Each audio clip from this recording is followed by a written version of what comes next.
நண்பர்கள் எல்லாருக்கும் இன்றைக்கி வந்து நம்ம என்ன பார்க்க போகிறோம்னு பார்த்தீங்கன்னா, நம்ம டிஎன்பிஎஸ்சி சிலபஸில் பொது தமிழ் டாப்பிக்கில் வந்து நம்ம தமிழ் புலவர்கள் பற்றி தான் வந்து பார்க்க போகிறோம். இப்போ பார்த்தீங்கன்னா, நம்ம ஒவ்வொரு தமிழ் புலவர்களாக பற்றி நம்ம வீடியோஸ் வந்து கொடுத்துட்ருக்கோம். இப்போ தான் வந்து நம்ம சேனலை வந்து ஃபஸ்ட் டைம் பார்க்குறீங்கன்னா கொஞ்சம் சப்ஸ்கிரைப் பண்ணுங்கள், சப்போர்ட் பண்ணுங்கள், ஃப்ரெண்ட்ஸுக்கு வந்து ஷேர் பண்ணுங்கள்.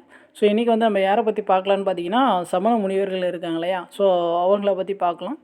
அவங்கள பற்றி நம்ம சிம்பிளாக வந்து ஷார்ட்டாக வந்து பார்த்து முடிச்சிடலாம். சமண முனிவர்கள் சமண முனிவர்கள் வந்து எழுதிய நூல் எதுன்னு பார்த்தீங்கன்னா நாலடியார். சரிங்களா? இப்போ சமண முனிவர்கள் பலரால் எழுதப்பட்ட நூல் வந்து எதுன்னு கேட்டாங்கன்னா நாலடியார். இந்த நாலடியார் பார்த்தீங்கன்னா 14 கீழ்கணக்கு நூல்களில் வந்து ஒரு நூல் அப்படின்னு 14 கீழ்கணக்கு நூல்கள்னால் 17 மேற்கணக்கு நூல்கள் என்ன அப்படின்னு சொல்லிட்டு நிறைய பேருக்கு வந்து டிஃப்ரென்ஸ் வந்து தெரியாமல் இருக்குது.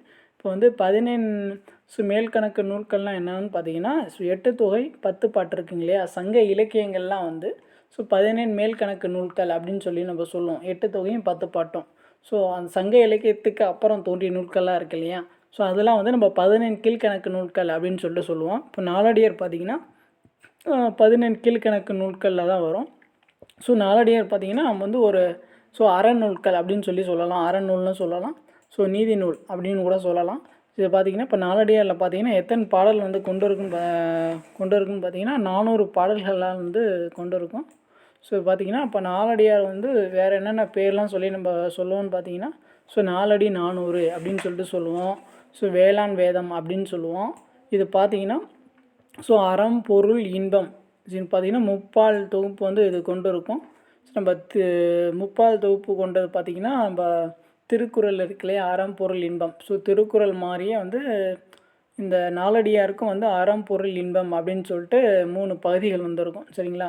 அதனால தான் ஒரு புகழ்பெற்ற இதுவே இருக்கும். 4ம் 2ம் சொல்லுக்குருதி அப்படின்னு சொல்லிட்டு சொல்லியிருப்பாங்க. திருக்குறளுக்கு இணையாக வைத்து போற்றப்படுவதும் 4ம் 2ம் சொல்லுக்குருதி அப்படின்னு சொல்லி நம்ம சொல்லுவோம். 4ம் 2ம் சொல்லுக்குருதி. இதில் பார்த்திங்கன்னா 4ம் வந்து என்ன குறிக்கும்னு பார்த்திங்கன்னா நாலடியார் குறிக்கும், 2 வந்து திருக்குறளை குறிக்கும். சரிங்களா? அடுத்து பாருங்கள், அந்த நாலடியாரில் இருக்கிற முக்கியமான பாடல் வரிகள்லாம் கொடுத்துருக்காங்க. அது வந்து கரெக்டாக அப்படியே அப்படியே பாஸ் பண்ணி பாருங்கள். நாய்க்கால் சிறுவிரல் போல் நன்கனியார் ஆயினும் ஈக்கால் துணையும் உதவார் நட்டெண்ணாம் அப்படின்னு சொல்லிட்டு இந்த பாடல் வரி பார்த்துக்கோங்க. அடுத்து பாருங்கள், எச்சம் என ஒருவன் மக்கட்கு செய்வன மிச்சை மற்ற அல்ல பெற, இந்த பாடல் வரையும் பார்த்துக்கோங்க. அடுத்து பாருங்கள், கல்வி கரையில் கற்பவர் நாள் சில மெல்ல நினைக்கின் பிணிப்பல, இந்த பாடல் வரியும் வந்து முக்கியமானது. அடிக்கடி வந்து எக்ஸாமில் வந்து கேட்பாங்க, வந்து கரெக்டாக நோட் பண்ணி வச்சுக்கோங்க.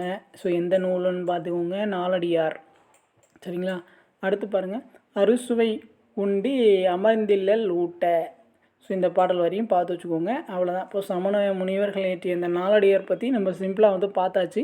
உங்களுக்கு வந்து வேறு ஏதாச்சும் டவுட், ஏதாச்சும் ஃபீட்பேக் இருந்துச்சுன்னா நீங்கள் வந்து கமெண்ட்ஸ் பண்ணுங்கள்.